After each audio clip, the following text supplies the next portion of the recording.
we're back in the series Earthen Vessels. Today we pick up the second fruit of the Spirit, which is joy. We talked about love, but here's the thing about joy. And we have to keep this in mind. It's not the same as happiness. It's not, no matter what society tells us, joy and happiness are two completely different things. Happiness is temporary and it's just earthly. And I'm going to be vulnerable today and talk more about this, but I'm going to start in Scripture, and I'm going to start with 2 Corinthians 1:23 and 24. It says this: I tell you this, and I ask God to be my witness that this is true. The reason I did not come back to Corinth was to keep you from being punished or hurt. We are not trying to control your faith. You are strong in faith, but we are workers with you for your own joy. See, here's the thing about joy. It's something that you choose. Happiness is just a feeling. It's just temporary, but joy is something you choose.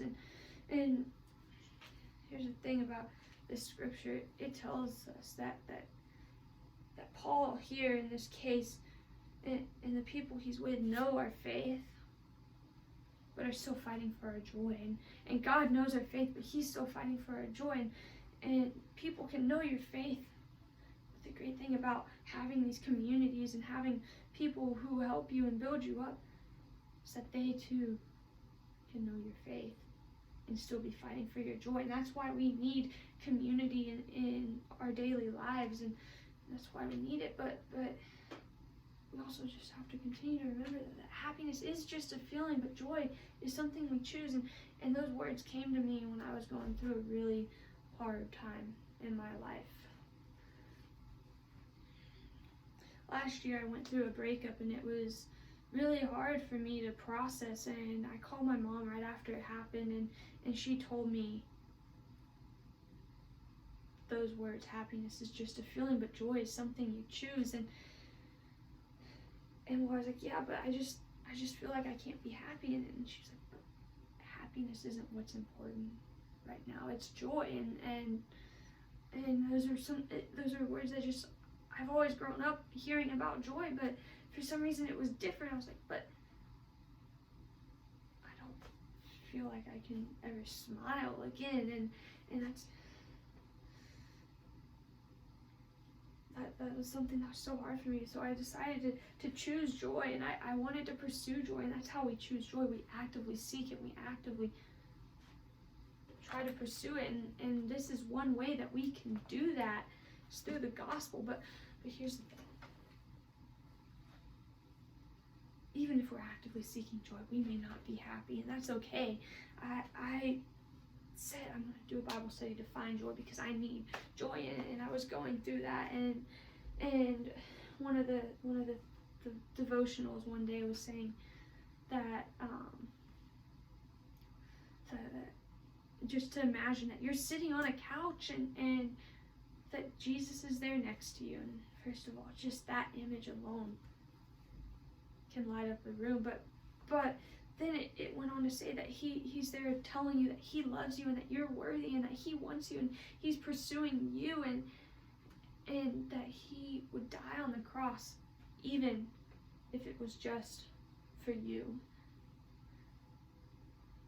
And so I'm going through this hard time in my life, and I have that image put in my head, and I was just feeling like I could never be happy again. And all of a sudden I can't stop smiling because I was choosing joy, and I was pursuing the gospel, and I was fighting for my faith, and I had others helping me too. I had my family, I had my friends helping me, rooting for me, building me back up, and helping me to find joy and to realize that I needed to pursue joy. I love that it says here that Paul, he's not trying to control our faith, and he's writing to the church of Corinth here. We're not trying to control your faith, for you are strong in faith, but we are workers with you for your own joy. And that's what biblical community is. It's finding people to surround yourself with that are going to fight for your faith, but more importantly, fight for your joy. People that you can fight for their joy, and they're going to fight for yours, and the goal is just to have joy. And I love that. And if we've truly felt the joy of the Lord, this is the great thing.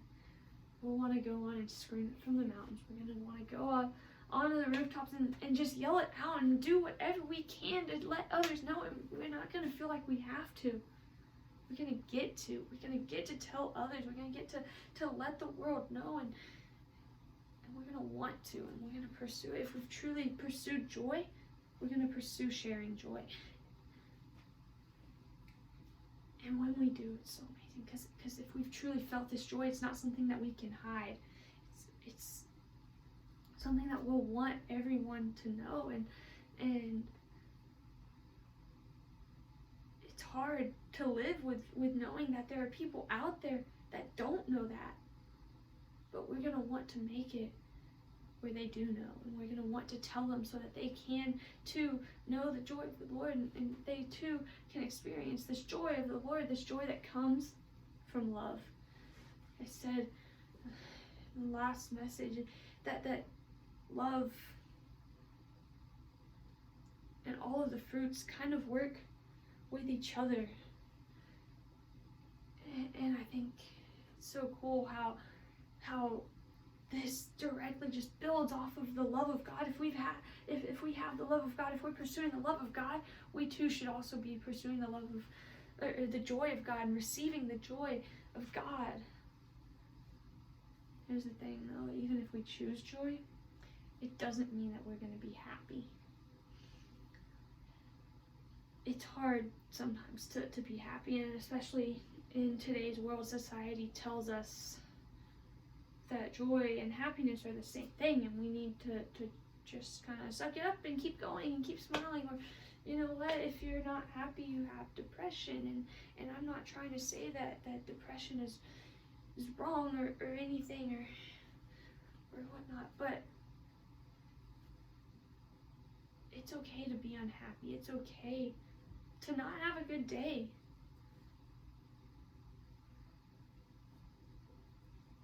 But if we actively pursue joy, even when life is hard, we should still have that light at the end of the tunnel. Being like, look, God's still there. God's still seeking me.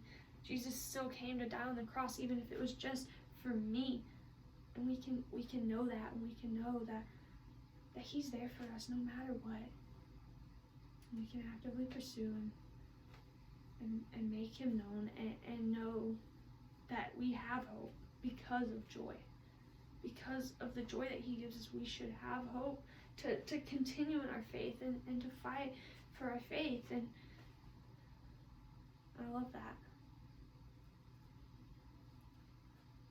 So I just want to leave you with this one thing.